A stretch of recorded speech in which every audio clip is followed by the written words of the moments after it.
හරිද සමහර නිරෝගී හොඳ පවුල් තියෙන. ඒ වගේම සමහර අය හරිද කැඩි බිඳීගේ පවුල් තියෙන. හරිද වියවුල් වුණ පවුල් වර්ගයක් තියෙනවා. ඒ වගේම භයානක පවුලුත් තියෙන. මේ අතර මේ ඇතුළු වුණොත් මේ පවුල් ඉවරයි. මේ පවුල් වලට ඇතුළු වුණොත් අවුල් වෙලා යනවා. දැන් මේ ඔක්කොමගේ පෙන්වන්න බලන්නේ සබාව කියන්නේ එක්තරා වේදික පවුලක්. හැබැයි අර මේ ඍණවාදී වැරදි ආකාරයෙන් අසුභවාදී විදියට තියෙන පවුලක් නෙවෙයි. හරිද? ඉතින් ඒ ගැන අපි ඉදිරියට බලන්න යනවා. දකින්න පුළුවන් වේද? නොයෙකුත් ආකාරයෙන් නොයෙකුත් සබාව පවුල දිහා නොයෙකුත් ආකාරයෙන් නොයෙකුත් විදියට මිනිස්යන් බලනවා. හැබැයි හැම කෙනෙක්ගේම හදවතේ තියෙන්නේ මොකද්ද? අනේ මම හොඳ පවුලකට ඇතුල්. එක්කෝ පහුගියා බලලා අනේ මට හොඳ පවුලකට ඇතුල් වෙලා ඉන්න තිබුණා නා. බොහෝ අය විවාහ වෙන්නේ හොඳ පවුලකට ඇතුල් වෙන්න කියලා. විවාහය තුලින්. අර හැම කෙනෙක්ගේම විවාහයේ නැත්නම් පවුලේ යම් අතර නොයෙකුත් ආකාර වැරදි දේවල් සිදු වෙන්න පුළුවන්. හැබැයි අඩුම වශයෙන් ඉදිරියේදීවත් මම හොඳ පවුලක්. හොඳ පවුලක්. මේක අපේ හදවතට ඉතාමත් කිට්ටු දෙයක්. අන්න ඒ වගේ තමයි සබාව කියන්නේ. සබාව හදවතට ඉතාමත් කිට්ටු දෙයක්. සබාවල උනාම භූමික හින්දා මේ සබාව හරිද නොයෙකුත් වියවුල් දේවල් ඇති වෙන සබාව තුළ. සබාවේ තියෙන ලොකුම ප්‍රශ්නේ මිනිස්සු. පවුලකත් තියෙන ලොකුම ප්‍රශ්නේ මොකද්ද? මිනිස්සු. මේ ගෑණියෙක් මිනිහෙක් දෙන්න එකතු වෙනවා. මේ දෙන්න දෙආකාරයෙන් බලන දෙන්නේ.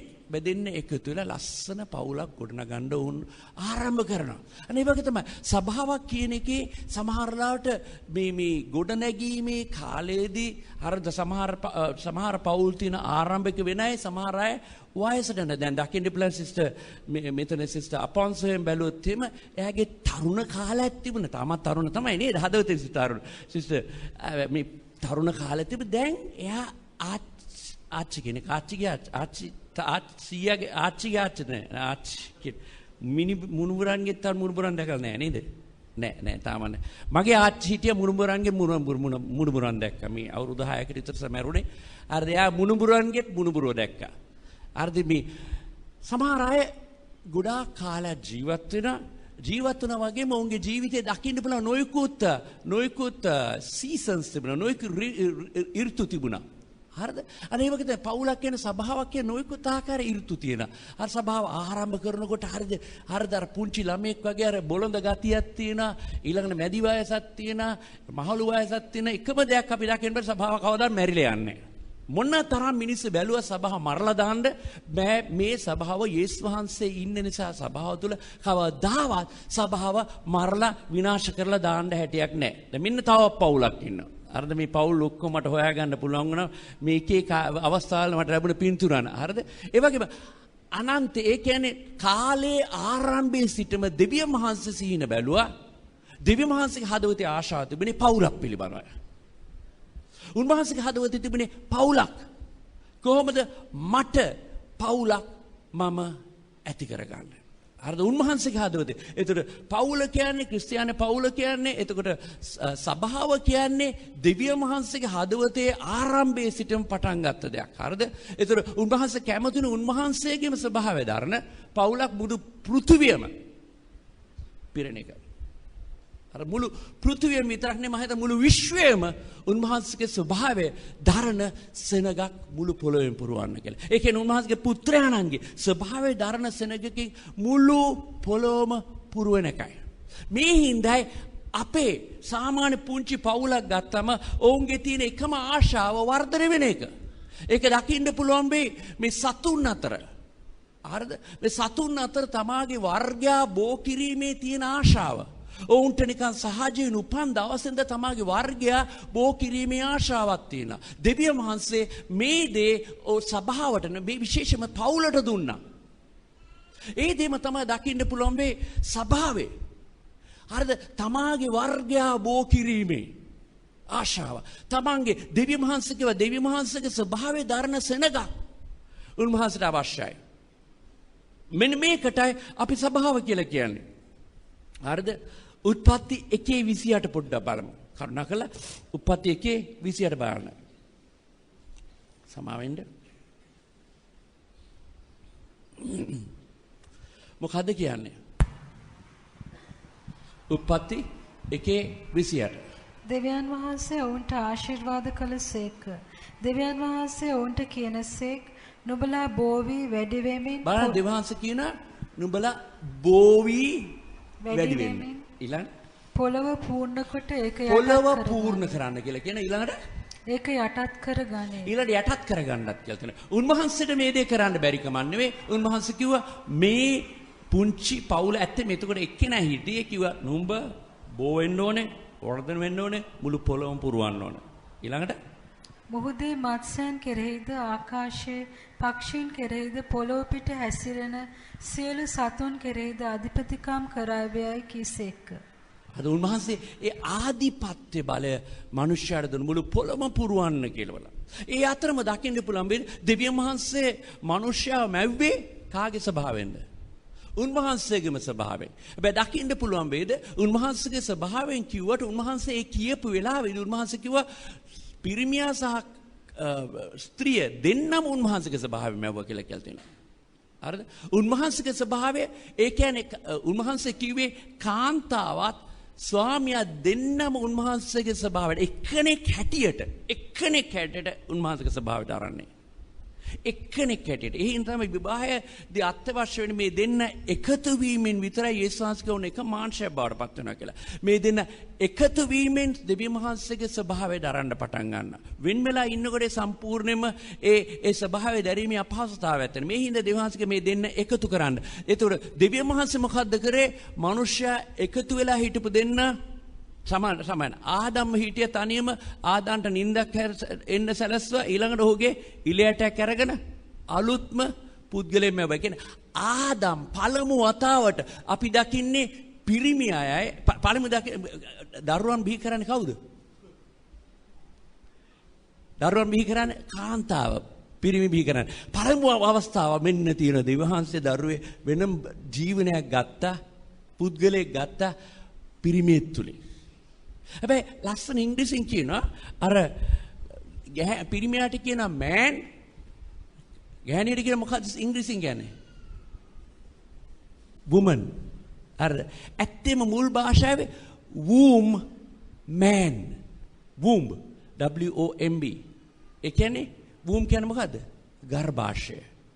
ගර්භාෂයේ තියෙන මිනිසා. ඒකේ වචනේ තියෙන ගර්භාෂයක් තියෙන මිනිසා. හරිද? ඔහු එක කාන්තාවගේ තියෙන්නේ ගර්භාෂයක් තියෙන මිනිසා. womb man. ඒකෙන් තමයි woman කියලා. හරි.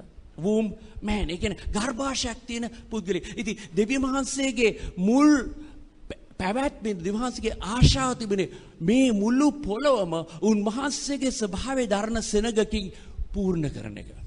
ඉතින් සභාව අන්න එවැනිම ආකාරයකින් උන්වහන්සේගේ ආශාව තියෙන ඒ ප්‍රේමණීය සම්බන්ධතාවය තුලින් අර මුළු පොළොවම උන්වහන්සේගේ ස්වභාවය දරන සෙනගකින් මුළු පොළොවම පුරවන එකයි. දැන් මෙතන දකින්න බලන්න තවත් අය වගේ මෙතන හොඳට කෑමක් කනවා. හරිද? අහන්න එපා කොහෙද කියලා මොන අවස්ථාවේද කියලා ඒගොල්ලන් අහන්න බලන්න. දැන් පළමු පවුල කවුද? දැන් මෙතන ලියලා තියෙන හින්දා ඔබ දන්නවා. පළමු පවුල ඇවිල්ලා බොහෝ විට අපි කියන ආදම් සහ ඒව. ආදම් සහ ඒව නේ පළමු පවුල ඇවිල්ලා ත්‍රිත්‍ය පියාණන් වහන්සේ පුත්‍රයන් වහන්සේ ශුද්ධාත්ම වහන්සේ. හරිද? ඒ ඇවිල්ලා අනන්තයේදී අපි කාලයේ තියෙන කොටස ලැබීමට පෙර උන්වහන්සේ අනන්තයේ මෙතන පියාණන් වහන්සේ පුත්‍රයන් වහන්සේගේ ශුද්ධාත්ම වහන්සේගේ එක්සත්භාවය. එකම පුද්ගලෙක් තුන් පුද්ගලෙක් එක ආකාරයි. මේකයි දෙවියන් වහන්සේ පියාණන් වහන්සේ පුත්‍රයන් වහන්සේ ශුද්ධාත්ම වහන්සේ තුන්දෙනාගේ එක්සත්භාවය නිසා උන්වහන්සේගේ මෙවැනි ලස්සන සම්බන්ධතාවයක් අපි ඇති කරන්න ඕනේ. උත්පත්ති 1:26 කියන මේ නිසා උන්වහන්සේ තමාගේ ස්වභාවයෙන් මනුෂ්‍යයන් මැව්වා කියලා. උන්වහන්සේගේ ස්වභාවයෙන් මනුෂ්‍යයන් මැව්වා කියලා. දැන් එතකොට දකින්න බල මිනිස් පවුලේ හරිද? එහෙමනම් මිනිස් සාමාන්‍ය මිනිස් පවුල ස්වර්ගීය පවුලේ ප්‍රතිරූපයක් දරනවා. සාමාන්‍ය මිනිස් පවුල. එහෙනම් සාමාන්‍ය මිනිස් පවුල. එහෙනම් පියා ඇවිල්ලා ඇත්තෙම පියා හා මව දෙන්නම එකතු වුණාම පියාණන් වහන්සේගේ ස්වභාවය දරිය යුතුයි. විශේෂයෙන්ම පිරිමියෙක්ගේ තියෙන ඉහළම කැඳවීම ඇවිල්ලා පියෙක් වෙන එකයි. හරිද? තමාගේ තියෙන ඉහළම කැඳවීම. හරිද?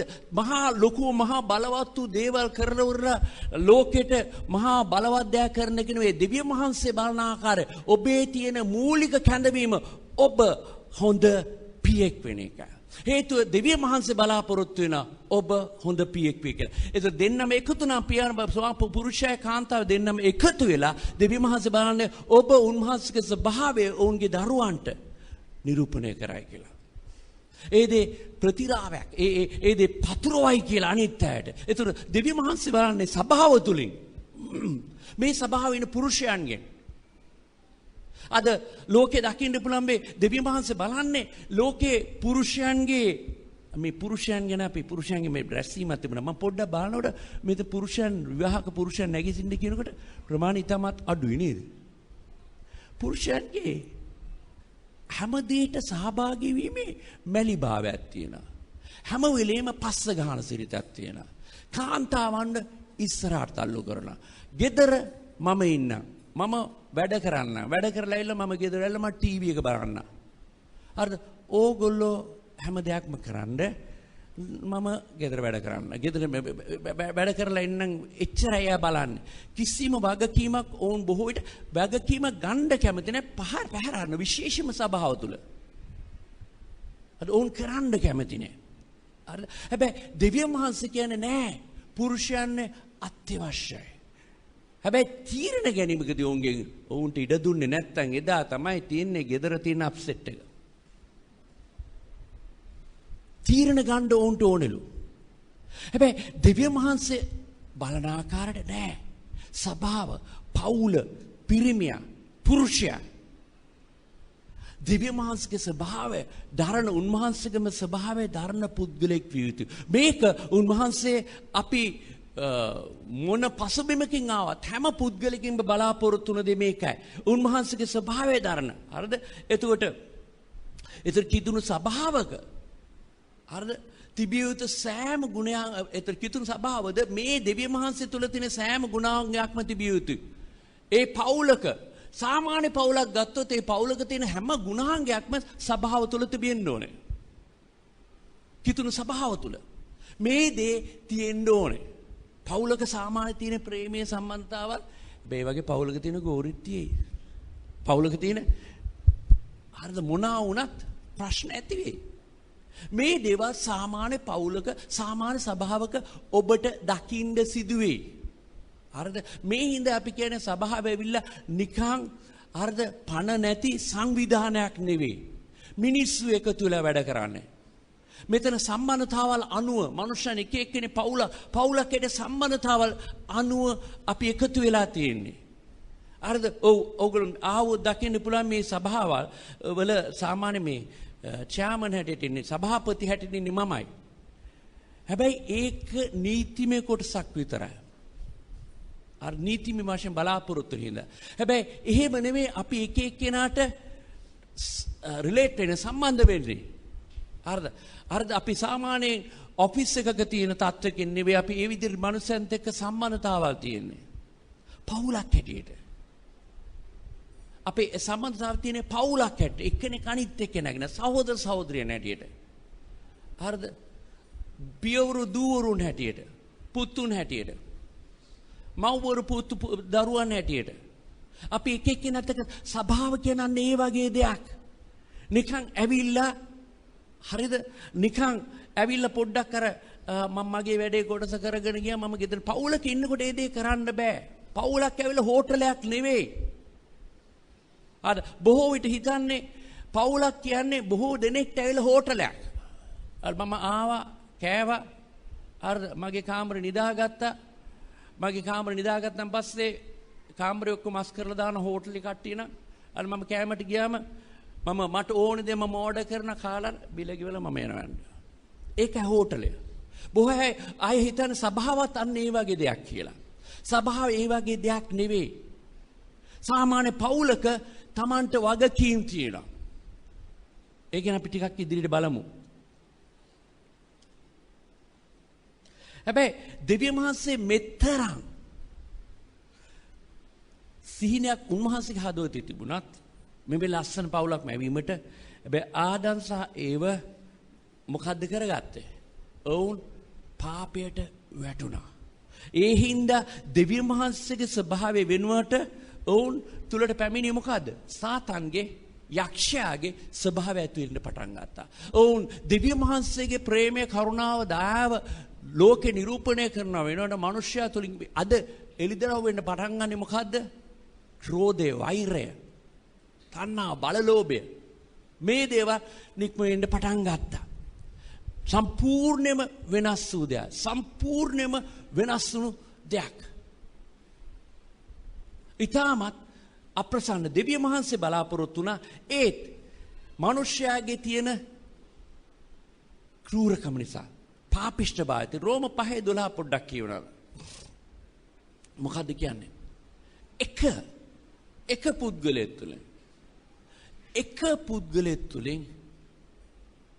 එක පුද්ගලයෙක් තුලින් ඒ කියන්නේ ආදම් තුලින් මුළු පොළවම මෙවැනි තත්යකට මුහුණ දුන්නා. පොඩ්ඩක් කියවනවා බලන්න.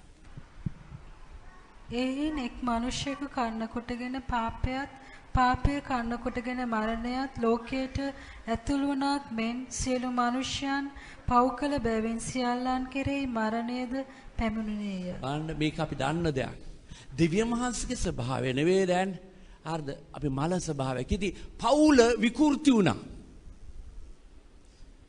සාමාන්‍ය පවුල විකෘති වුණ ආකාරයට පාපේ පැමිණීම නිසා යක්ෂයාට ඉඩ දීම නිසා පවුල විකෘති වුණ ආකාරයෙන්ම දකින්න බලම මේ දෙවියන් වහන්සේ බලන දෙවියන් වහන්සේ හිතපු දැන් දෙවියන් වහන්සේ කරන්න බැරි කමන්නේ මිනිස්යාගේ තියෙන ස්වකැමැත්ත හින්දා ඔහුට ඕන දෙයක් කරන්න ඉඩ දුන්න හින්දා දැන් ප්‍රශ්නයකට මුහුණ දෙනවා. හැබැයි දෙවියන් වහන්සේගේ සිහිනේ එතනින් නතර වුණේ නැහැ. හරිද? ආදම් තුලින් මරණය පැමිණියත් යේසුස් වහන්සේ තුල මොකද පැමිණියේ? ජීවනය. යේසුස් වහන්සේ ආවේ අන්තිම ආදම් හැටියට. ආදම්ගේ වංශය සම්පූර්ණයෙන්ම ඉවත් කරන්න. යේසුස් වහන්සේ ආවේ දෙවෙනි මිනිස්ය හැටියට, දෙවෙනි මැවීම හැටියට ආවා. ඇවිල්ලා උන්වහන්සේ තුලින් අලුත්ම හරිද පරම්පරාවක් බිහි කරා. හරිද? උන්වහන්සේ නැවතවතා පවුල සභාව ආරම්භ කරා. විනාශ වෙලා ගියේ උන්වහන්සේ නැවතවතාවක් ආරම්භ කරන්න පටන් ගත්තා. ලස්සන දෙයක් වුණා. උන්වහන්සේ මලවුන්ගේ නැගිටුම වහාම උන්වහන්සේ තමන්ගේ ගෝලයන්ම අරගෙන උන්වහන්සේගේ ඒ ගෝලයන්ට හුස්ම හෙල්ලලා කිව්වා සුද්ධාත්මය ලබාපල්ලා කියලා. දෙවියන් වහන්සේ මිනිස්යාම අවලා ඒ මැවීමෙන් පස්සේ දෙවියන් වහන්සේ ඔහුට හුස්ම හෙළුවා කිව්වා. ඒ වගේම තමයි මිනිස්සෙක් අරගෙන දෙවියන් වහන්සේ මනුෂ්‍යයන් මවලා ඔහුට හුස්ම හෙලනවා. මේකයි උන්වහන්සේගේ හුස්ම මනුෂ්‍යය වෙතට හෙළුවා. මේකයි ගැලීම ලබනවා කියන්නේ. මේකයි සභාවට එකතු වෙනවා කියන්නේ. උන්වහන්සේගේ හුස්ම ලැබපු සෙනගක්. උන්වහන්සේගේ හුස්ම, උන්වහන්සේගේ ජීවනය ඔවුන් තුල තියෙන සෙනගක්. මේකයි සභාව කියන්නේ. හරිද? සභාව තුල උන්වහන්සේගේ හරිද දෙවියන් වහන්සේ උන්වහන්සේගේ ජීවනයේ තිබිය යුතුයි. උන්වහන්සේගේ හුස්ම තිබිය යුතුයි. අපි ගිය සතියේ බලපු ආකාරයට ඒ එසකියල්ගේ තිබුණු මල ඇට ගොඩක් තිබුණා. හැබැයි දෙවියන් වහන්සේගේ හුස්ම පැමිණෙන්න තිබුණා. එදා දකින්න පුළුවන් මේ දෙවියන් වහන්සේ මනුෂ්‍යයට කිව්ව නුඹ බෝ වී වැඩි වෙන්න කියලා. යේසුස් වහන්සේ මොකද්ද කරේ? දැන් ඔබ මේ සුභාරංචිය මුළු ලෝකයේ ගිහිල්ලා ප්‍රකාශ කරන්න. නිකන් වචන ගොඩක් නෙවෙයි මේ ජීවනය අනිත් අයට කතා කරන්න. මේ ජීවනය දෙන්න. මේකයි අපි කරන්නේ සුභාරංචිය ප්‍රකාශ කරනවා කියනකොට. මේකයි මනුෂ්‍යයන් අපි වැරදි ආකාරයේ හිතන්නේ අපේ කැඳවීමක් තියෙනවා. ඕගොල්ලෝ මම කැමතුණත් නැති වුණත් මේ යේසුස් වහන්සේ පිළිබඳ අනිත් අයට අපි නිකන් කතාවක් විදිහට ඉතිහාසයේ කියන විදිහට නෙමෙයි කියන්නේ. උන්වහන්සේගේම ජීවනය අපි අනිත් අයට අඳුරලා දෙනවා. මිනිස්සෙක් යම් ආකාරයක යේසුස් වහන්සේගේ ජීවනය හා සමග හමුවීමක් ඇති වුණොත් එතෙන්දී ඕන් ආගමක් නෙවෙයි වැළඳගන්නේ. පුද්ගලයෙක්ව හමු වෙනවා. යේසුස් කියන පුද්ගලයාත් එක්ක පුද්ගලික සම්බන්ධතාවයක් ඇති වෙනවා. මේකයි වෙන්නේ. අද මිනිස්සු සභාවල වලට කියන නොයෙකුත් කතාවල් කියනවා. ඕන් මේ හැම පුද්ගලෙක්ම යේසුස් කියන පුද්ගලයාව මුණ ගැහෙනවා. නිකන් ධර්මයක් ආගමක් විතරක්ම නෙවෙයි අපිට ධර්මයක් තියෙනවා. මේ දේ වචන ධර්මය. හැබැයි මේ දේ වචන තුල ඉන්න යේසුස් වහන්සේ ඕන් මුණ ගැසෙන හමු වෙනවා. මෙතන ඉන්න මේ ඇයි ඔබ ඇවිල්ලා මේ පැය තුනක් මෙතන ගත කරන්නේ? හරිද? සමහර අය උදේ 7 ඉඳලා සමහර අය 6 ඉඳලා එනවා. එදා අපි යාඥා කාලයක් තියෙනකොට එක සහෝදරයෙක් මුළු රාත්‍රියේ වැඩ කරලා ඊළඟට එනවා මෙතනල යාඥා කාලයක් ගත කරන්න කියලා. එයි. එයාට මෙතනල 7-5ක් දෙන්නේ ප්ලේන් ටිකක් දෙනවා. එච්චරයි ලැබෙන්නේ. ඒකටත් මම හිතන ඔය එයාම ගෙවලා ඇති ඒකට. ඇයි මේව කරන්නේ මිනිස්සු? ඔවුන්ගේ ජීවිතේ දිව්‍ය මහසේ ස්පර්ශ කර. ඇයි මේ තරුණයන් මෙතන ඇවිල්ලා ඔවුන්ගේ ජීවිතේ ඕන එකට කැප වෙලා තියෙනවා? ඇයි? මේ යේසුස් වහන්සේ කියන ජීවනයේ තියෙන පුද්ගලයන් මොන ගැසිලා තියෙනව? ආගමක් නෙවෙයි නිකන් හම් වෙලා තියෙන්නේ. ඔවුන් ආගමක් වැළඳගත්තා නෙවෙයි. ඔවුන්ට කවුරුවත් රවටන්න බෑ. ඕගොල්ලෝ මොලයක් තියෙන මෙතන ඉන්නේ හොඳ උගත් කට්ටිය. ඔබ මෙතන ඉන්න බොහෝ දෙනා හරිද? මෙතන ඉන්න මම හිතන අඩු ගන්න 150ට 60කට වැඩි අඩු වශයෙන් ඔබ අඩු වශයෙන් A level කරලා තියෙනවා. බුද්ධිමත් පුද්ගලයෝ, හිතන්න පුළුවන් පුද්ගලයෝ. කවුරුවත් ඔබ ඇවිල්ලා රවටන්න හැටියක් නැහැ. ඔබ දකින්න, ඔබ අත්දකින්න. ඔබ අත්දැකලා තියෙනවා. මේකයි මනුෂ්‍යයන් සිදුවෙන්නේ. මේ සුභාරංචි ප්‍රකාශන, යේසුස් වහන්සේගේ සුභාරංචි ප්‍රකාශනයේ වචන ගොඩක් විතරනේ ඔවුන්ට යේසුස් වහන්සේ මුණ ගැසෙනවා. ඒ කොහොමද වෙන්නේ? ඒ පුද්ගලයන්ම අහලා බලන්න. එක එක්කෙනාට එක ආකාර අත්දැකීම් තියෙනවා. අත්දැකීමක් වගේම ඔවුන්ගේ ජීවිත මාරුවක් වෙනසක් ඇති වෙනවා. මෙන්න මේකයි අපි කියන්නේ සභාවට ඇතුල් වෙනවා කියන්නේ. එහෙමනම් සභාවට ඇතුල් වෙන්නේ කොහොමද? මේ දේව පවුලට ඇතුල් වෙන්නේ කොහොමද? සාමාන්‍ය පවුලකට ඇතුල් වෙන්නේ කොහොමද? කොහොමද ඇතුල් වෙන්නේ? කෙනෙක් ඉපදෙන්න ඕනේ. කෙනෙක් ඉපදුන්නේ නැත්නම් පවුලට ඇතුල් වෙන්නේ කොහොමද? ඒ පුද්ගලයා ඉපදෙන්න ඕනේ. පවුලකට ඉපදෙන්න ඕනේ. මෙතන නිබුල්ලෝද මන් දන්නේ. හරි පුද්ගලයෙක් ඉපදෙන්න ඕනේ පවුලකට. යේසුස් වහන්සේ කිව්වා එක දවසක් උන්වහන්සේ මහා හරිද ඒ කාලේ ආගමික නායකයෙක්ව හිටියේ නිකොදේමස්ට ඇවිල්ලා කිව්වා. නිකොදේමස් ඇවිල්ලා යේසුස් වහන්සේගෙන අහනවා ස්වාමීනි මේ ඔබ වහන්සේ මා බලවත් ක්‍රියා කරනවා, හාස්කම් කරනවා, පුදුම දේවල් කරනවා. මම හිතන්නේ මම ෂුවර් එකට දන්නවා ඔබ වහන්සේ ස්වර්ගයෙන් ආවේ. යේසුස් වහන්සේ ඇවිල්ලා අසරණ ප්‍රශ්නයක් අහනවා. නුඹ මේ කරන හාස්කම් නිසාද හිතන්නේ මම ස්වර්ගයෙන් ආවා කියලා? ඒ කියන්නේ ඔබ පිටතින් කැල්කියුලේට් කරා.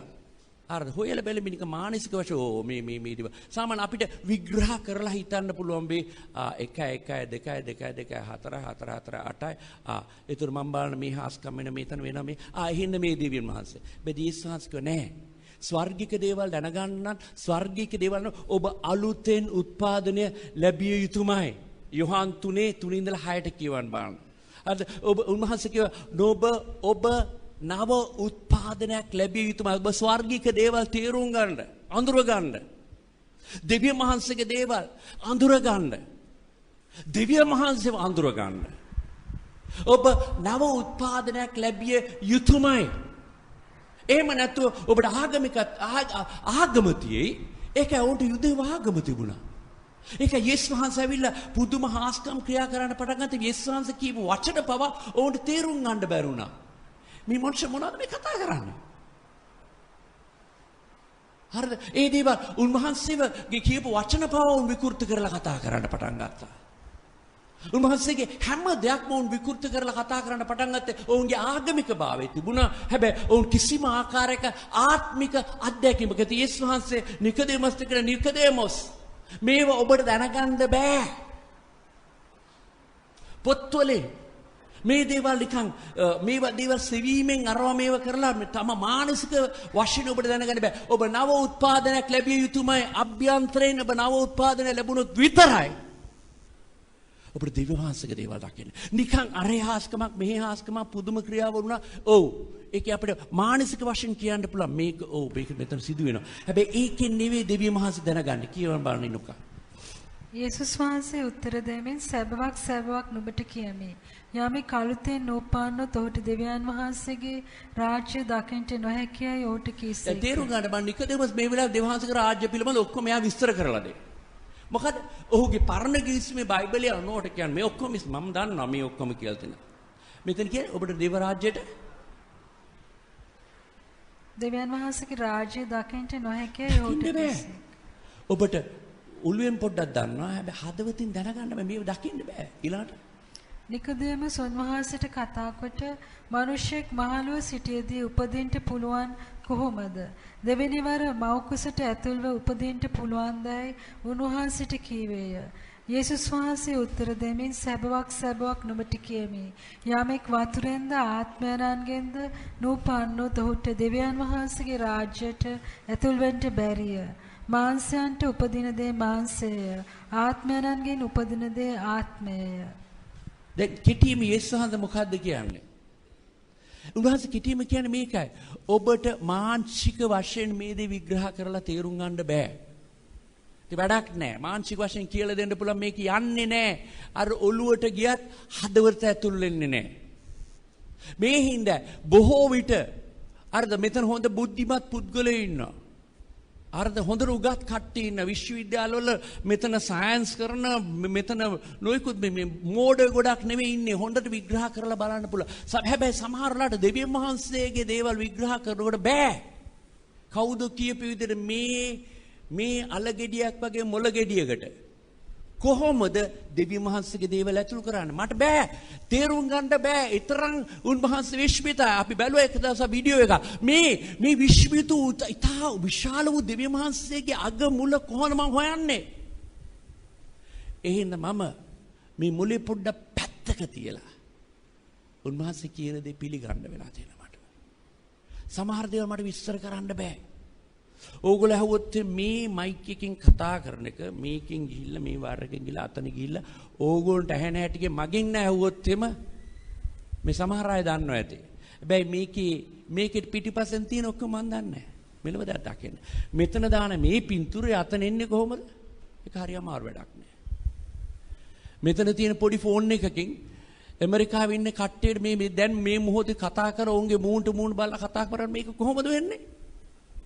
දන්න කට්ටිය පුළුවන් හැබැයි සමහර අපිට බෑ. එකම දේ මොකක්ද දන්න මේක බටන් එක ප්‍රෙස් කරපු ගමන් ටක් ටක් ගාලා ආවත් කතා කරන එච්චරයි මම දන්නේ. අරව ඉගෙන ගන්න පුළුවන් මේ. අනේ වගේ තමයි. දෙවියන් වහන්සේගේ දේවල් බොහෝ දේවල් අපිට මේ විග්‍රහ කරලා ඉගෙන ගන්න තරම් අපිට අමාරු. මත අපි තවත් බිලියන ගන්න කාලයක් ගියත් ඒ දෙවියන් වහන්සේගේ දේවල් ඉගෙන ගන්න අමාරු. ඒ හින්දා යේසුස් වහන්සේ කතා කරලා කියනවා මේ දේවල් ඔබට තේරුම් ගන්න අමාරුයි. එකම දේ ඔබ කළ යුත්තේ ඔබ කුරුසිය දෙස ඔබගේ දැස් මේ පරිච්ඡේද පොඩ්ඩක් ඉදිරියට කතා කියවගෙන යනවා දකින්න බෑ. ඔබගේ දැස් කුරුසිය වෙත යොමු කරලා යේසුස් වහන්සේ ඔබගේ පාපයට බිලේ ගෙව්වා කියලා ඔබ විශ්වාස කරේ නැත්නම් මේ දේවල් ඔබට තේරුම් ගන්න බෑ. මොනා කරන්නත් ඉස්සෙල්ලා ඔබ මේ දේ පිළි අරගෙන ඉන්න. බොහෝ විට අපි බලන්නේ අපි කියන්නේ නෑ. මෙයාට අපි ඔක්කොම බුද්ධිමය වශයෙන් ඔක්කොම විස්තර කරන්න ඕනේ. වෙලා තියෙන බුද්ධිකම වශයෙන් අපිට විස්තර කර කොතරම් කාලද? හරි අමාරුයි. ඒකයි කියන්නේ පළමු දේ යේසුස් වහන්සේගේ ඔබ පියාණන් වහන්සේ දකින්න ඕන නම් මා තුලින් පමණයි. මා පිළිගත යුතුමයි. වෙන ක්‍රමයක් නැහැ. පොත්පත් තරමෙවනි හොයලා බැලුවොත් මානසික වශයෙන් ඔබට තෘප්තියක් ලැබෙයි. ටික දවසක් පස්සේ ආයසර ප්‍රශ්න ඇති වෙයි. ඉතින් කරුණා කරලා ඔබ යේසුස් වහන්සේගේ කුරුසිය වෙත බැලුවේ නැත්තම් මේ කුරුසිය දෙස ඔබ බලන්නේ නැතුව ඔබට දිවහාසගේ පුත්‍රයෙක් වීමේ හැටියක් නැහැ. ඉතින් යොහාන් 1:12 කියන යම් පමණ දෙයක් උන්වහන්සේ පිළිගත්තාද? ඔවුන්ට දෙවියන් වහන්සේගේ දරුවන් වීමේ වරප්‍රසාද ලැබුණා කියලා. යම් පමණ දෙයක් උන්වහන්සේ පිළිගත්තද? ප්‍රශ්න ඔක්කොම පැත්තක දාලා අනේ යේසුනේ මම ඔබ වහන්සේ පිළිගන්න මගේ එකම ගැලුම් කරවන හැටියට. මොලේ පොඩ්ඩක් තියන්න. මොලේ කියන මට මගේ මනස කියන මම නොයිකුත් දේවල් මගෙත් එක තර්ක කරලා කියන ඒ ඔක්කොම කමන්නේ. යේසුනේ මම ඔබ වහන්සේ මගේ එකම ගැලුම් කාර්යයට පිළිගන්නවා. ඒ කියපු වහාම මොකද්ද සිදු වෙන්න පටන් ගන්නවා මට. අනිත් මගේ උඩුගුකම් ඔක්කොම අතහැරලා මම පව්කාරයෙක් ස්වාමිනේ. මම අපවිත්‍රයි. ඔබ වහන්සේගේ ලේ වලට විතරයි මට මගේ පාපයට සමාව දෙන්න පුළුවන්. ඒ කියපු වහාම මගේ ඇතුළාන්තයේ මොකද්ද වෙනසක් ඇති වෙන්න පටන් ගන්නවා. මම දෙවියන් වහන්සේගේ පවුලට ඇතුල් වෙනවා. ඒ වහාම මම දෙවියන් වහන්සේගේ පුත්‍රයෙක් බාටපත් වෙනවා. දුවෙක් බාටපත් වෙනවා. හරිද මේ ඒ පදේ ලියන්න බලන්න. හරිද? දේව දරුවෙක් වෙන්න ඔබ නව උත්පාදනයක් ලැබිය යුතුයමයි. කාට හරි හැරලා කියන්න බලන්න. දේව දරුවෙක් වෙන්න නම් ඔබ නව උත්පාදනයක් ලැබිය යුතුයමයි. ඔබ කාට හරි කියන්න බෑ. ඔබ ඇත්තම නව උත්පාදන ලැබලා තියෙනවා. අහන්න බලන්නේ ප්‍රශ්නේ. නව උත්පාදනයක් ලැබලා තියෙනවා. නැත්තම් දවහම ලබා ගන්න. එකම දේ තියෙන්නේ අර කුරුසිය දිහා බලන එක විතරයි. කුරුසිය දිහා බලලා උන්වහන්සේ මගේ හැම පාපයක්ම නිදහස් කරා වගේ. හරියට යේසුස් වහන්සේ එක කුරුසියේ මැරුණේ පව් හොරා වගේ. ඒ අපරාධකාරයා වගේ. මොහොතකින් යේසුස් වහන්සේ කීප වචන පිළිගත්තා. ඔහු වෙනස් වුණා. සම්පූර්ණ වෙනස් වුණා. තේරුම් ගන්න බලන්න. මේක හොඳින් තේරුම් ගන්න. දෙවියන් වහන්සේගේ දරුවන් විතරයි ඉන්නේ කවදාත් මූණ බරන්නන්නේ නැහැ. ඉන්නද? කොතනක් බයිබලේ නැහැ. දෙවියන් වහන්සේ දරුවන් විතරයි ඉන්නේ. ඒ නිසා මොනතරම් ශානක දෙවියන් වහන්සේගේ දරුවෙක් වුණත් ඉනොච් පෞද්ගලික වශයෙන් ඒ සංස පිළිගන්න ඕන. අද බොහෝ විට අපි හිතන මම හොඳ දෙවියන් වහන්සේගේ දරුවෙක්.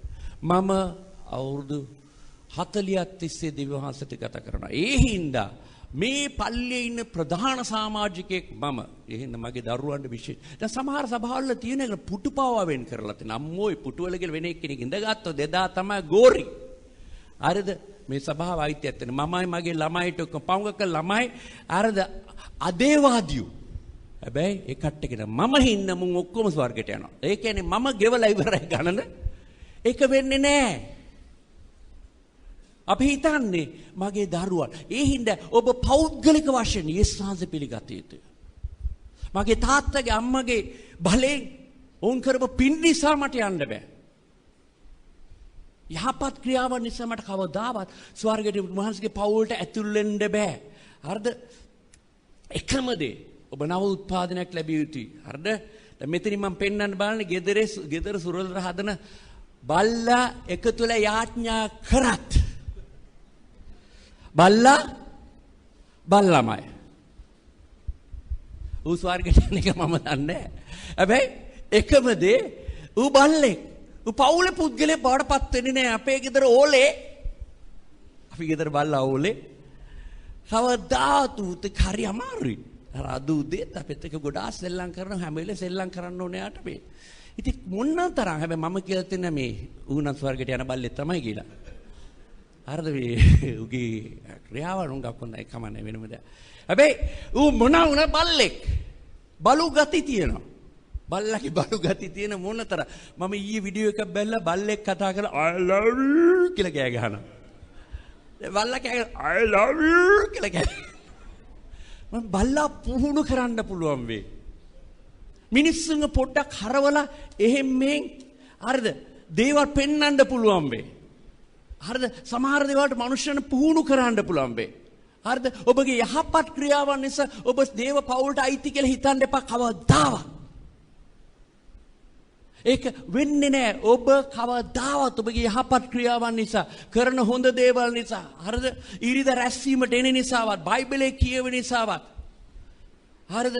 ඔබ කවදාවත් හරිද? ඔබ කිතුණුවෙක් වෙන්නේ නැහැ. ඔබ එහෙමනම් නව උත්පාදනයක් ලැබිය යුතුයි. ඉතින් මේ මිනිස්සු කියනවා අපි බලෙන් ඇදලා ගන්නවා කියලා. සමා වෙන්න බලන්න. ඔබ මෙතන බලෙන් ඇදගෙන ඇවිල්ලා මෙතන හිටියොත් සමා වෙන්න බලන්න. ඔබ අවංක ලෙස ඔබගේ අභ්‍යන්තරයේ මේ වෙනස වෙලා නැත්නම් අපි ඔබ කිතුණුවෙක්ට පිළිගන්නේ.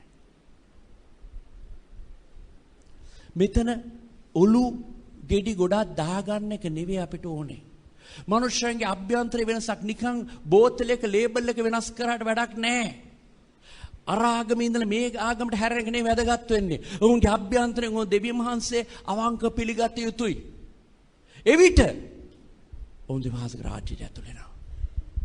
ඒ හින්දා පුද්ගලික පෞද්ගලික වශයෙන් තමාගේ එකම ගැලුම්කරු හැටියට යේසුස් පිළිගන්නේ නැත්නම් ඔහු දෙවියන් වහන්සේගේ පවුලට කවදාවත් ඇතුල් වෙන්නේ නැහැ. අරද අත්දැකීම් බොහෝට හාස්කම් කියන නිසා දේව දරුවෙක් මම හාස්කම් අත්දැකලා තියෙන සමහර අය කියලා තන. ඒ හින්දා මම දේව දරුවෙක් වෙනවා කියලා. මම යාඥා කරා. ඒ හින්දා එහෙම නැත්නම් සමහර හාස්කම් කරනවා. දැන් උදාහරණ දෙකක්. හරිද? මතේ සුභාරන්ට 7 බැලුවොත් 21 ඉඳන් 23 කියනවා. හරිද? බොහෝ දෙනෙක් ඇවිල්ලා කිව්වේ මම ඔබ වහන්සේගේ නාමයෙන් අනාවැකි කිව්වා, අරවා කරා, හාස්කම් කරා, පුදුම දේවල් කරා. යේසුස් වහන්සේ කිව්වා කරන්න පුළුවන්. හැබැයි උන්වහන්සේ කිව්වොත් හොඳින් අහගන්න බෑ. ඔබ කියන ඔබ මාව දන්නවා කියලා. හැබැයි මම ඔබව දන්නේ නැහැ. ඒ නිසා ඔබ කිව්වොත් මම ලෙඩෙක්ට යාඥා කරා සුව වුණා බ්‍රදර්. දෙවියන් වහන්සේ මගෙත් එක්ක ඉන්න. මම යකෙක්ව දුරු කරා. ඒ හින්දා හිස්සන්සගේ මම දන්නේ නැහැ යාව. ඒක කෙටියෙන් කියන්නේ මොකද්ද? ඔබ නව උත්පාදනයක් ලැබලා නැහැ.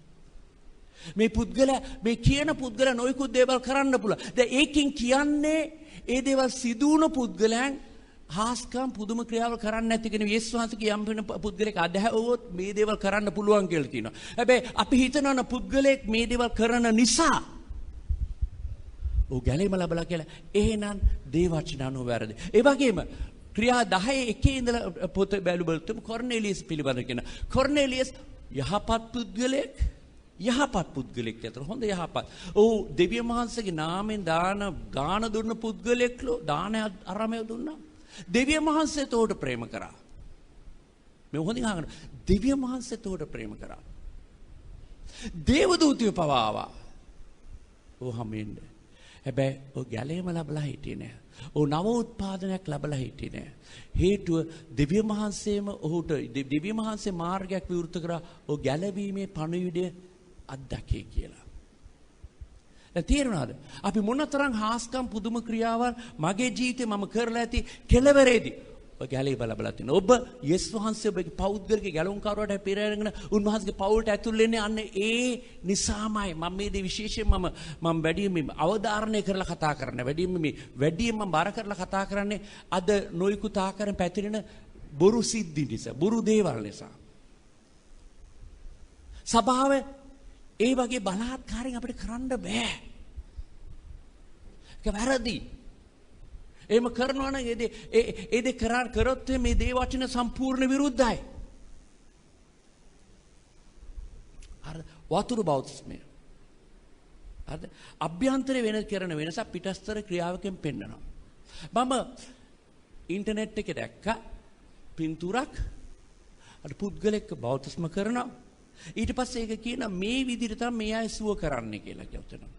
සමාන වැරදි තේරුමක්. වතුර බෞද්ධස්ම කරන්නේ පුද්ගලෙක්ව මේ දෙවියන් වහන්සේගේ පවුලට ඇතුල් වුණ බව ඔහු පිළිගත්ත නිසා දැන් ඔහුව අපි වතුරට ගෙනිලා වතුරේ ගිල්වනවා. අර මේ පින්තූරේ දාලා තියෙන මේ පුද්ගලයා මෙහෙම එළියට එන ඒ පින්තූරය අරගෙන හරි මේ අප්‍රසන්න විදිහට Tamanට දන්න පින්තූරු ගන්න කට්ටිය ඇන්ගල් කරලා ගන්න පුළුවන් එක විදිහට හරි අප්‍රසන්න කැත විදිහ. මෙන්න මේ විදිහට තමයි කට්ටිය ලෙඩුන් සුව කරන්නේ. නෑ, ඒ ලෙඩුන් සුව කිරීමක් නෙවෙයි. ඔහු ඒ ගන්න පුද්ගලයා තමාගේ ස්ව කැමැත්තෙන් පුද්ගලයාගේ අතර බාර වෙන. උදාහරණයක් වශයෙන් මේක හොඳින් පිටතින් පෙන්වන පින්තූර මේකයි. උදාහරණයක් වශයෙන් ශානක එන්න මේට බලන්න. ලක්ෂරි එන්න බලන්න මේට. හරි. දැන් මෙතන හිට ගන්න බලන්න මේ දෙන්න. අර ශානක ලක්ෂරි පොඩි හින්දා ශානකට මෙයා බෞද්ධම කරන්න හරි ලේසි. හරිද? ඉතින් ඔයා බෞද්ධම ලබන පුද්ගලයෙක්ට ලක්ෂරි ඉන්න බලන්න. දැන් මොකද්ද ඔයා කරන්නේ ලක්ෂරි? හරිද? දැන් ඔයා මොකද කරන්නේ පළමුව? ඔයාගේ කැමැත්ත අපි මෙතෙන් එනකොට එක්කෙනෙක් අහනවා මෙතෙන් දිහාන ඔබගේ කැමැත්තෙන් පෞද්ගලික කැමැත්තෙන්ද මේක කරන්නේ. අපි දේවවචනේ අනුව කියලා තියෙන විශ්වාස කර බෞද්ධම ලබන. බෞද්ධම කරන් පස්සේ විශ්වාස කරලා නේ බෞද්ධම කරන්නේ විශ්වාස කරන හින්දා නෙවෙයි. ඔබගේ පෞද්ගලික විශ්වාසය. මෙතෙන්දී ඔහු ප්‍රකාශනයක් කරනවා. ඔබ හොඳින් අහගෙන හිටියොත් බෞද්ධම කරන පුද්ගලයා කියනවා ඔබගේම පෞද්ගලික කැමැත්ත නිසා. ඔබම ගත්ත පෞද්ගලික තීරණය නිසා. ඔහු ඕක පෞද්ගලික තීරණයක් ගන්න තියෙන. දැන් ඔයා මොකද කරන්නේ? නහය වහ ගන්න කියනවා. ඇයි? වතුරේ ගිල්වන හින්දා. වතුරේ ගිල්වන නහයට ගියොත් මේකත් අනිත් පාර ලොකු ප්‍රශ්නයක් වෙයි. අනේ අම්මෝ. ඉතින් යාට මෙයාගේ කැමැත්ත. අනිත් එක මෙයා වයසෙන් අපේ සාමාන්‍යයෙන් තියෙන මේ ෆෝම් එකක් පුරවන්න තියෙන ඒ පුද්ගලයා අවුරුදු 18න් පල්ලෙහා නම් එයාගේ දෙමව්පියන්ගේ කැමැත්තක් ගත යුතුයි. හරිද? මම කියන්නේ අවුරුදු 18 15කට බෞද්ධම ලබන්න බෑ කියලා. හරිද? දැන් මොනවද කරන්නේ?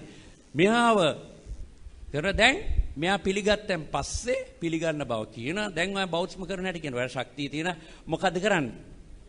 අරගෙන දැම්ම දාලා ඉන්නවද? උඩට ගන්නවා. දැන් ඒකෙන් ප්‍රකාශ කරන්නේ මොකද්ද? මේ යැවීමේ වතුරට ගිල්වීම. පරණ ජීවිතය වැළලීම. සාතාන්ගේ පවුලට අයිති වෙලා හිටියා. දැන් ඒක ඉවරයි. ඒක පිටතින් කරන ප්‍රක්‍රියාවක් පමණයි. ඊළඟ මේ නැගිටිනකොට මොකද කරන්නේ? මව අලුත් නව ජීවනයකට නැගී සිටිනවා. මෙතන සුවවීමක් සිදු වෙන්න පුළුවන්. ඔබ සමහර අය සුවබුණ කට්ටිය ඉන්නවා ඒ වෙලාවේදී. හැබැයි සුවවීමක් සඳහා නෙවෙයි ඒක කරන්නේ. වතුර වලින් එහෙම සුව කරන්න බෑ. ඔව් යේසුස් වහන්සේ පිළිගන්න ඕනේ. මේ තැනට ඔහු ගෙනෙන්න ඔහුව රවට්ටන්න බෑ. වතුරට ගෙනල්ලා රවට්ටලා බෑ. ඔහුගේ කැමැත්තෙන් මෙතන එන්න ඕනේ. හරි thank you. මෙතන හොඳ අත්පුලසන්නාදයක් දෙන්න බලන්න. හොඳ නළු. හරිද? හරිද? අර මරණේ වැල්ලිම මලුන්ගේ නැගිටීම් පිළිබඳ මෙතන අපි කරන්නේ. හරිද? කිසිම ආකාරයක හරිද බල කිරීමකින් තොරව පුද්ගලික ස්වකැමැත්තෙන්ම මේක කරන්න ඕනේ. හරිද?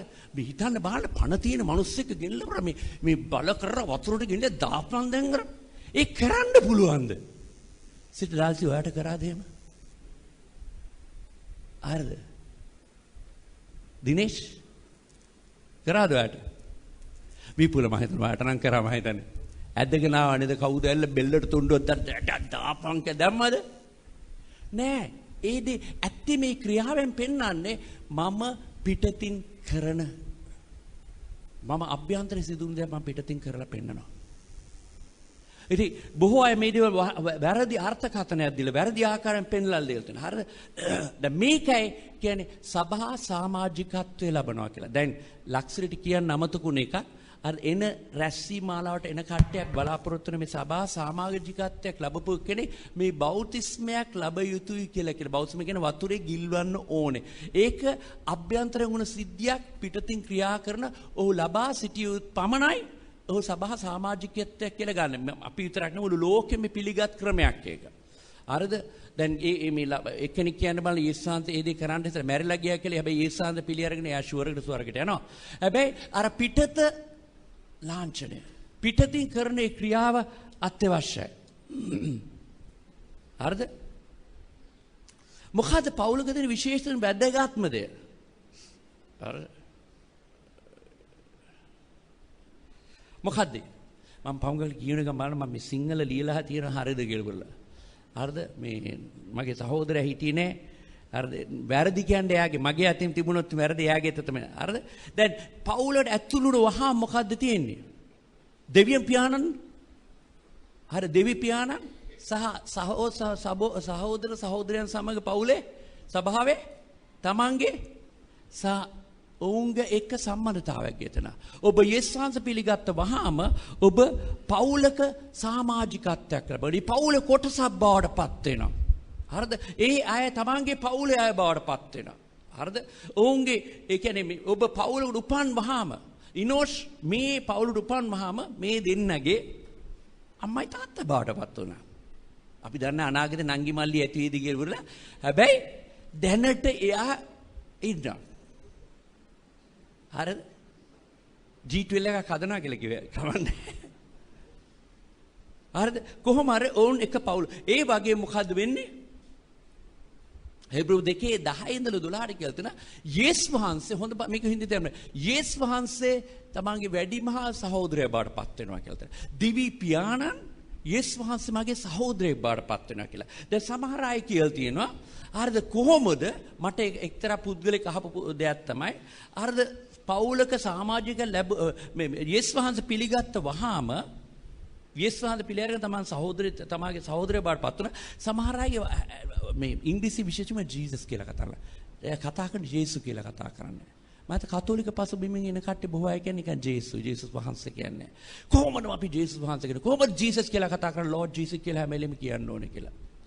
එයා ඔයාගේ මල්ලිද කියලා ඇහුවා. මම කියන්නේ එයා මගේ අයියා.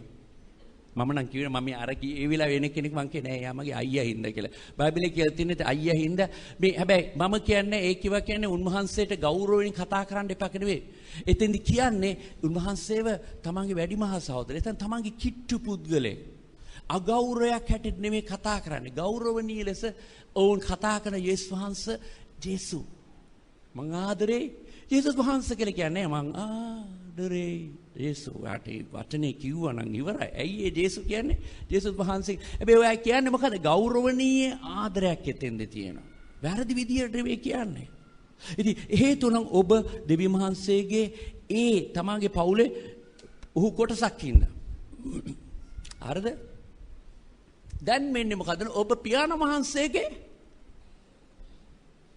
ස්වභාවයට ඔබ පවුලට උපන් වහාම මම දකින්නවා පුංචි ඉනෝෂ්ගේ චානකගේ සමහර ගතිගුණ. චානක දැන් ඩ්‍රම් ගැහුවේ නැතත් ඉනෝෂ් ඩ්‍රම් එක දැකපු බන්දන් ටක ටක ටක පොඩ්ඩක් ඉන්න බලන්න අතනයිල ගහගෙන ටක ටක ටක ටක කොහෙන්ද කවුද මෙයාට මේ දේ කිව්වේ? මෙයා තුල ඉබේටම ඇති වෙන දෙයක්.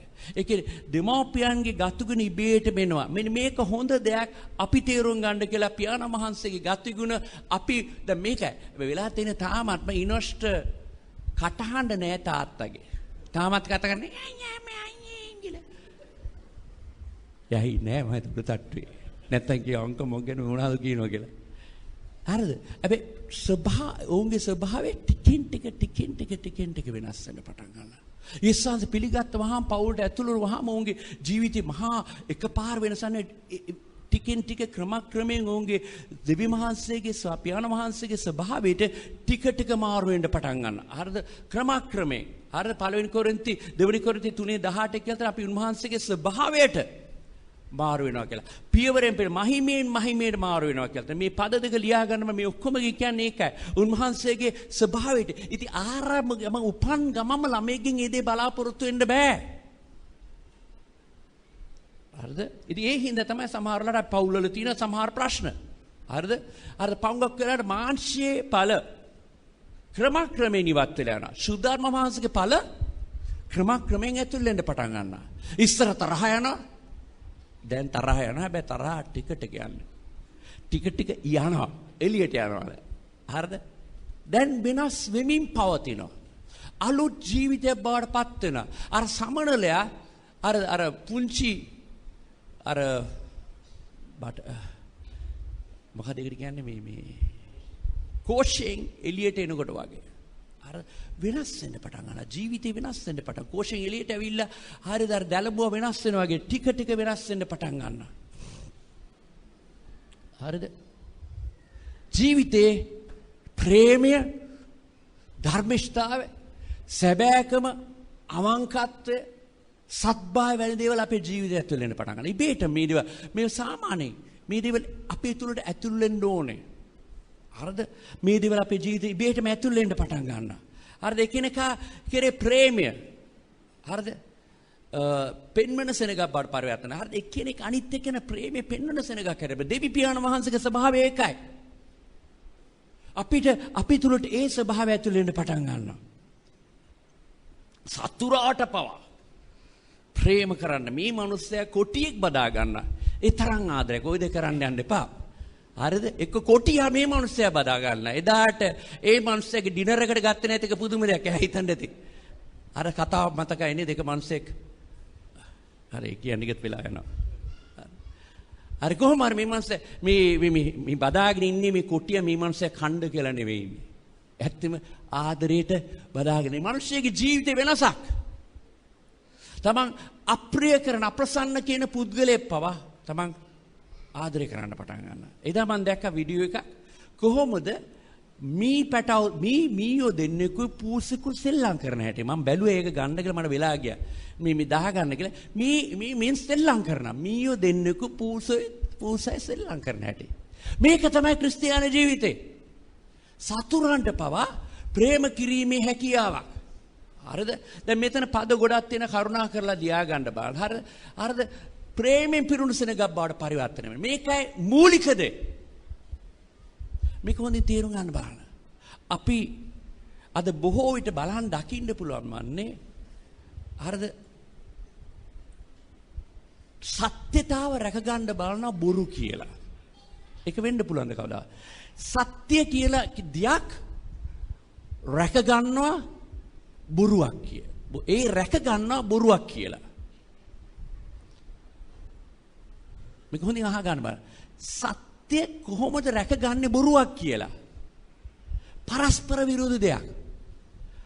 කොහොමද ආලෝකය මම ආරක්ෂා කරන අන්ධකාරය වල? ඒ වගේ දෙයක්. එතකොට non violence ඒ කියන්නේ මොකද්ද මේ? What do you mean non violence?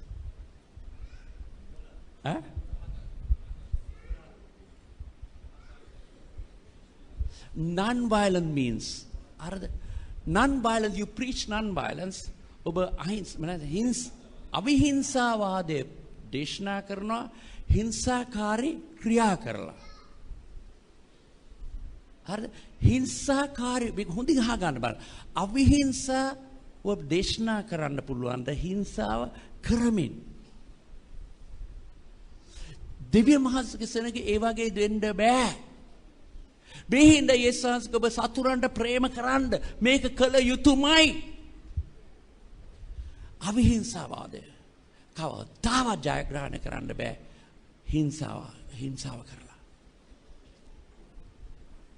කරුණාකර තමන්ගේ හදවත ඇතුල් කරන්න බෑ. වෙන අය ගැන හිතන්න ඉස්සර මේක තමන් තුල තියෙනවද කියලා බලන්න.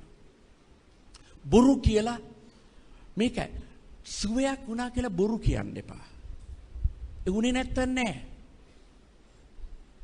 හරිද? උනා නම් උනා. බොරු කියලා බෑ. දෙවියන් වහන්සේ ආරක්ෂා දෙවියන් වහන්සේ කැමති නෑ සුව වුණා කියලා බොරු කියන්න. ඇත්තක්. සත්‍ය කෙලවරින් සත්‍ය සම්පූර්ණයෙන්ම ජයග්‍රහණය කරනවා. ඒක අපි තේරුම් ගන්න බලන්න. හරිද? පවුලක ඇති වගකීම්. බලන්න මොනතරම් හොඳ වගකීමක් මේ සතාගේ තියෙනවද කියලා. හරිද? පවුලක තියෙන වගකීම්. ඔබගේ සහෝදර සහෝදරයන් රැක බලා ගැනීම. මේක තමයි තිබුණේ දෙවියන් වහන්සේ ඇවිල්ලා ඇහුවා කායින්ගෙන්. ඔබගේ සහෝදරයා කොහෙද? කායින් හැරිලා ඇහුවා මම කවුද? මගේ සහෝදරයා බලා ගන්න. ඔබගේ වගකීමක් තියෙන ඔබගේ සහෝදරයා සහෝදරියව රැක බලා ගැනීම. ඔබ පවුලක් න සභාවක් න මේ දේ කර එකිනෙකාට අනුකම්පාවෙන් සැලකීම. අනුකම්පාව කියන්නේ ඉංග්‍රීසියෙන් කියන්නේ get into the other man's shoes. ඒ කියන්නේ අනිත් පුද්ගලයාගේ තත්ත්වය Taman තේරුම් ගැනීමක්. අනුකම්පාව වටපිටාව. අනිත් අය යන ප්‍රශ්න කරදර ගැන පොඩ්ඩක් හොයලා බලන්න. හරිද? මේකයි මේ ආකාර අපි ස්වාමීන් වහන්සේගේ ස්වභාවය දරන්න පටන් ගන්නවා. හරිද? ප්‍රායෝගික ලෙස මනුෂ්‍යයන්ට උදව් කරන්න. යාකෝබ් පොතේ කියලා තනෝ මම යාඥා කරන්නම් ඔයාට මම දන්නවා ඔයාට මුදල් ප්‍රශ්න නැත්නම් මම ඔයාට යාඥා කරන්න කියලා. නෑ මුදල් තියෙනවා නම් මොකද කියලා තියෙන්නේ? මුදල් දෙන්න. මම දන්නවා ඔබ බොහෝ දෙනෙක් ඉන්නවා මෙතන ඔබ ඔබගේ පෞද්ගලික පොකට් එකෙන් සමහර අයට මෙතන උදව් කරනවා. මෙතන ප්‍රසිද්ධිය කාටක් කරන්නේ සමහර අය එක්කෙනෙක් අනිත් එක්කෙනාට ගිහලා උදව් කරනවා.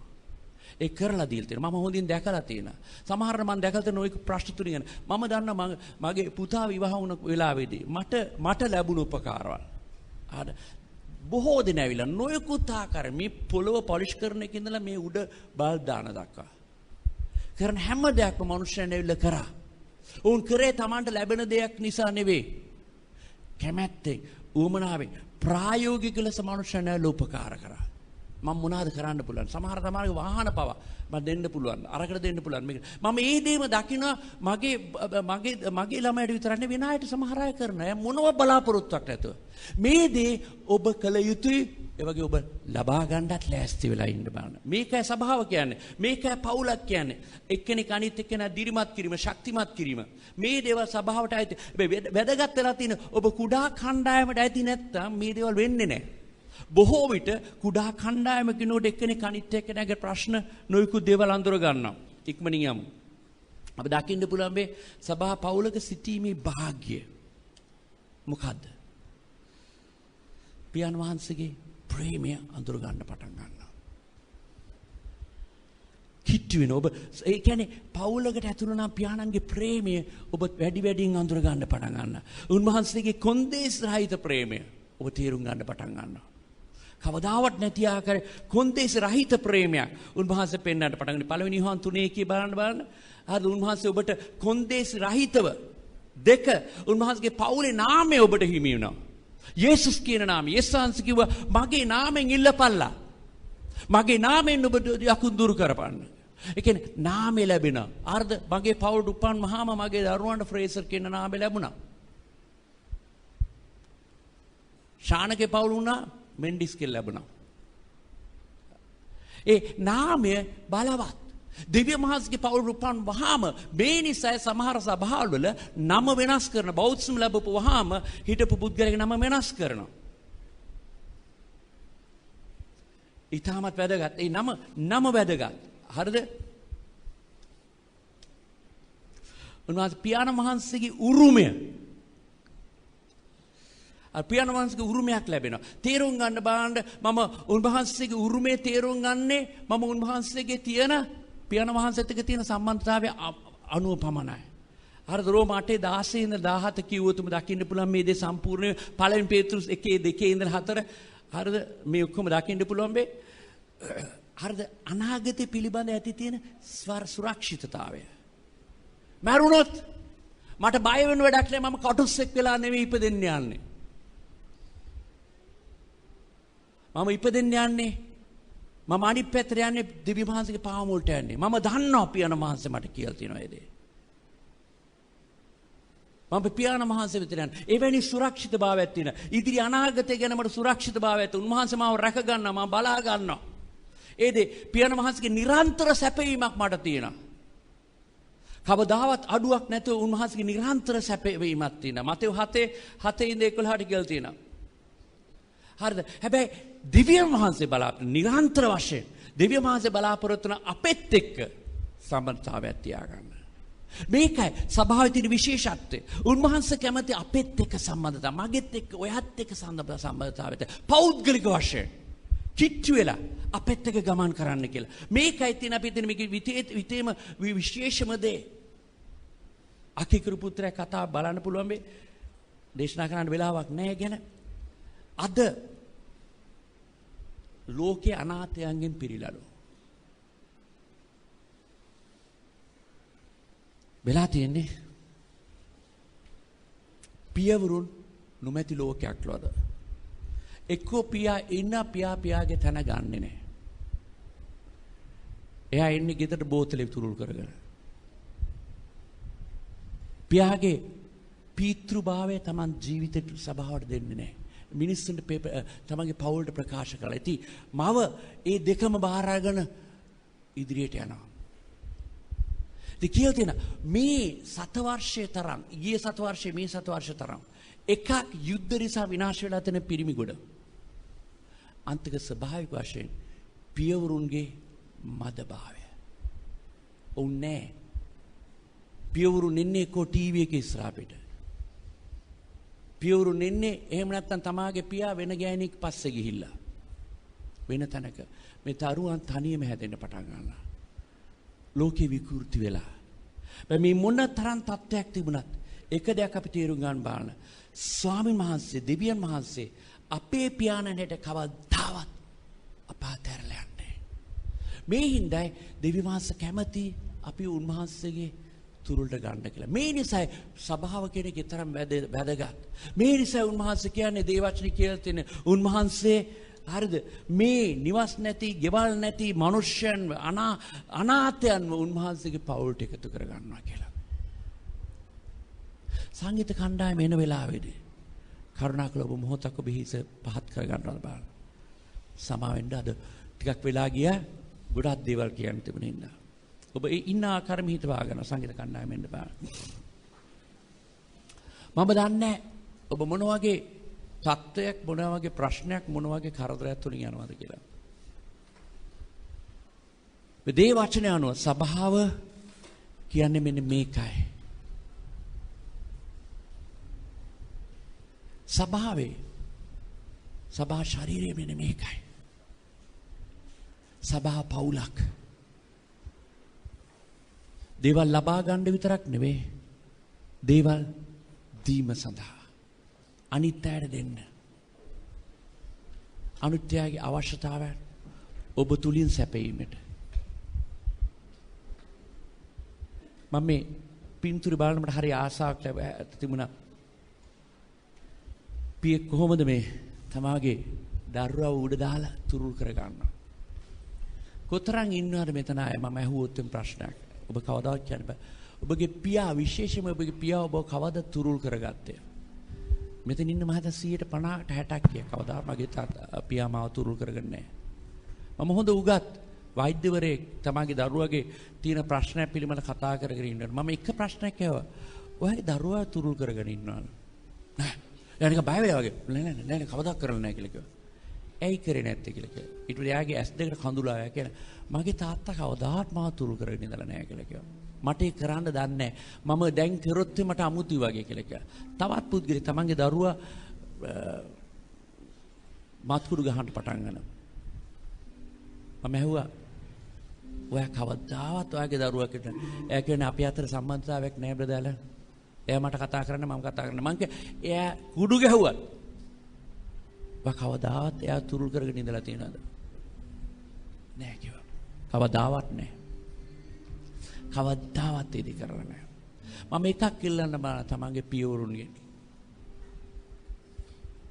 කරුණාකරලා ඉදි කරන්න. තමන්ගේ දරුවන් මේ පංගල් මන් දකින්න මේ දිනේෂ් මේ දේ කරන මන් දකින්න ශානක මේ දේ කරන මම හිතන අපි ඉන්න කට්ටිය මන් දකින්න අපේ G12 එකට මේ කට්ටිය මේ ළමයි ගෙන්නකොට මහා කරදරයක්. උන් නටනවා පෙරලනවා අර කරනවා මේව කරනවා. හැබැයි ඒක වඩා හොඳයි ඒ දරුවන්ට එක්ක එකතු ඉඳලා හරිද පවුලක කොටසක් එකයි. ඒක වඩා හොඳයි දරුවන්ව ඈත් කරලා මේක සුද්ධ ස්ථාන උඹලා ඔක්කොම අසුද්ධ වුන් ඵලයල් එළියට. ඒක වැරදි. මම ඉල්ලන කරුණාකල අර පුරුෂයන් කියප කට්ටිය ඔක්කොම නැගිටින්න බලන්න කරුණාකල. ඔබ ඉන්න පුරුෂයන් කියන කට්ටිය ඔක්කොම අනාගත විවාහ වෙන්න ඉන්න කට්ටිය මම හිතන්නේ 25න් ඉහළ වගේ කට්ටිය ඔක්කොම නැගිටින්න. පමුගකට 25න් පහළ බැඳලා නැගිටින්න 25න් ඉහළ කට්ටිය ඔක්කොම නැගිටින්න බලන්න.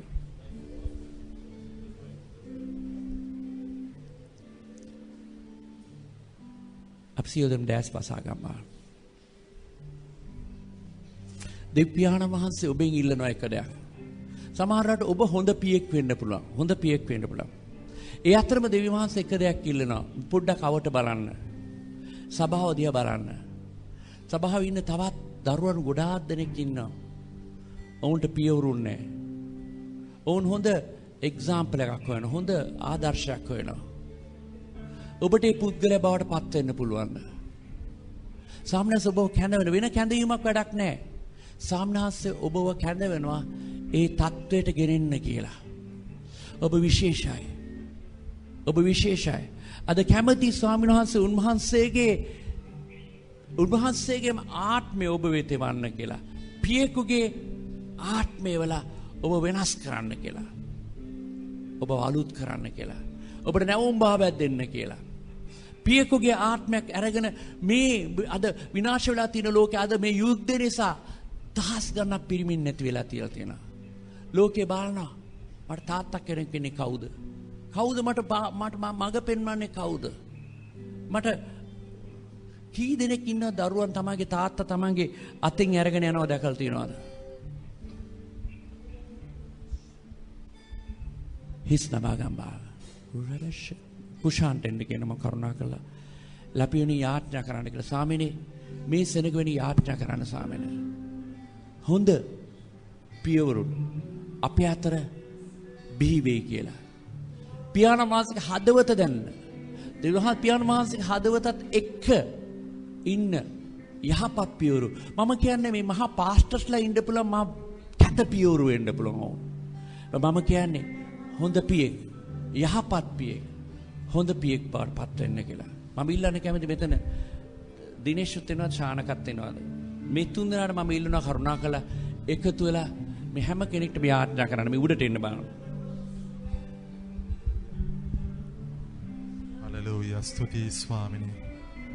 Oh, prasansa veva piyani. Gaura veva, mahima veva piyani. Stuti Swamini. Stuti Swamini. පියාණන් ඔබ වහන්සේට ස්තුතිවන්ත වෙනවා මෙවැනි දවසක් ඔබ වහන්සේ දුන් නිසා. පියාණන් ඔබ වහන්සේ කොතරම් අපට ප්‍රේම කරන දෙවියන් වහන්සේද. පියාණන් දවසේ පියාණන් ඔබ වහන්සේගේ දැස් යොමු තිබෙනවා පියාණන් මේ සෑම පියෙක් කෙරෙහිම ස්තුතිවන්ත වෙනවා පියාණන් ඔබ වහන්සේ උඩ දී තිබෙන අවසන් මේ වාග්කීම ගැන. පියාණන් දවසේ බොහෝ දරුවන් ඉන්නවා පියාණන් පියෙක්ගේ ආදරය කවදාකවත් උන් ලබලා නැහැ. පියාණන් පිල්ලනවා පියාණන් එක එක්කෙනා ඔබ වහන්සේ පාවිච්චි කරන්නට පියාණන්. පියාණන් මේක එක ස්වාමීන් සහෝදරයන් ඔබ වහන්සේ පාවිච්චි කරන්නට බොහෝ අයන්ට බොහෝ දරුවන්ට පියාණන් පියෙක් වන පිණිස අපි දන්නවා පියාණන් ආත්මික පියවරු නැහැ ස්වාමීන් සමහර අයන්ට පියාණන් මාංශ පියවරු නැහැ ස්වාමීන් ඕන් කවදාකවත් ස්වාමීන් දැකලා නැහැ පියාණන් ප්‍රේමයක් අපි ඉල්ලනවා පියාණන් විශේෂම පියාණන් මේක එක්කෙනාගේ ජීවිත ස්පර්ශ කරන්නට ආ දවසේදී පියාණන් ඔබ වහන්සේගේ ප්‍රේමය පියාණන් දරුවන් මත ගලා යන්නට පියාණන් අපි විසන් විශේෂම දවසේ ඉල්ලනවා ඔබ වහන්සේ අපේ එක්කෙනාගේ ජීවිත ස්පර්ශ කරන්නට බොහෝ අයන්ට ආශිර්වාදයක් වන්නට බොහෝ අයන්ට පාලපෑමක් වන්නට බොහෝ අයන්ට ආදර්ශයක් වන්නට ඕන් දකින්න ඕන පියාණන් අපේ ජීවිතවල සාන්ති වෙනවා වෙනස ඕන් දකින්න ඕන පියාණන් අපේ තුල තිබෙනවා ආදරය පියාණන් අපි ඉල්ලනවා පියාණන් අපේ එක්කෙනාගේ ජීවිත ඔබ වහන්සේ ගොඩනගන්නට යේසුස් වහන්සේගේ නාමයෙන් ඔබ වහන්සේගේ නොවන සෑම දෙයක්ම ඉවත් කරන්නට පියාණන් ඔබ වහන්සේගේ සාන ක්‍රියාකාරීත්වයට බාධා කරන යම් දෙයක් තිබේද පියාණන් ඒ දේවල් ඔබ වහන්සේ ඉවත් කරන්නට දෙවි පියාණන් ඔබ වහන්සේගේ ප්‍රේමයෙන් අපේ හදවත් වෙලන්ට ස්තුතියි ස්වන දවසේ ඔබ වහන්සේ නැවත වාරයක් අපේ එක්කෙනාට කතා කරන නිසා පියාණන් සභාවට ඔබ වහන්සේ කතා කරන නිසා පියාණන් සභාවේ ඉන්න සහෝදරයන්ට ඔබ වහන්සේ කතා කරන නිසා උන්ට දී තිබෙන වගකීම් නැවත වාරයක් ඔබ වහන්සේ පෙන්වා දෙන්න නිසා ස්තුතියි කියනවා අද දවසේ අපේ එක්කෙනාගේ ජීවිතාන්නයට ආශිර්වාදයක් වේවා බලපෑමක් වේවා පියාණන් මිනිස්යන් දකින්න ඕන පියාණන් දරුවන් ඊළඟ පරම්පරාව දකින්න ඕන පියාණන් ඕන් දැකලා කියන්න ඕන පියාණන් මේ අය අපට ස්වාමිනී ඉදිරියේ පියාණන් යම් දෙයක් තබා ගියා ස්වාමීනි මම මේ දේ අනුගමනය කරනවා කියලා ඕන් දකින්න ඕන පියාණන් දරුවන් අපි ළඟ විශේෂම පියාණන් අපේ එක්කෙනාගේ ජීවිත ස්පර්ශ කරන්නට යේසුස් වහන්සේගේ නාමයෙන් වහන්සේගේ ප්‍රේමෙන් වෙලන්ට පියාණන් පියාණන් ඉදිරි පරම්පරාවට ආදර්ශයක් වන්නට පියාණන් දෙවි පියාණන් මේක එක්කෙනා ඔබ වහන්සේ ඔස්සවන්නට බලවත් කරන්නට පියාණන් ඔබ වහන්සේ ඔබගේ ජීවිත පියාණන් ගොඩනගන්න කියලා අපි ඉල්ලනවා ස්තුතියි ස්වාමීන් නැවත වාරයක් ඔබ වහන්සේ මේ දුන්නා ඔබ වහන්සේ මේ දවස් නිසා ස්තුතියි කියනවා ඔබ වහන්සේ කරුණාව නිසා ස්තුතියි කියනවා ඔබ වහන්සේගේ ප්‍රේම නිසා ස්තුතියි කියනවා පියාණන් අපේ එක්කෙනා නැවත වාරයක් ඔබ වහන්සේ බාර වෙනවා ස්තුතියි ස්වාමීන් ස්තුතියි ඔබ වහන්සේ විශ්වාසවන්ත දෙවි කෙරෙන නිසා ස්තුතියි ස්වාමීන් ප්‍රශංසා වේවා සියලු මහිමේ සියලු ගෞරව දෙනවා පියාණන් හලෙලූයා ප්‍රශංසා වේවා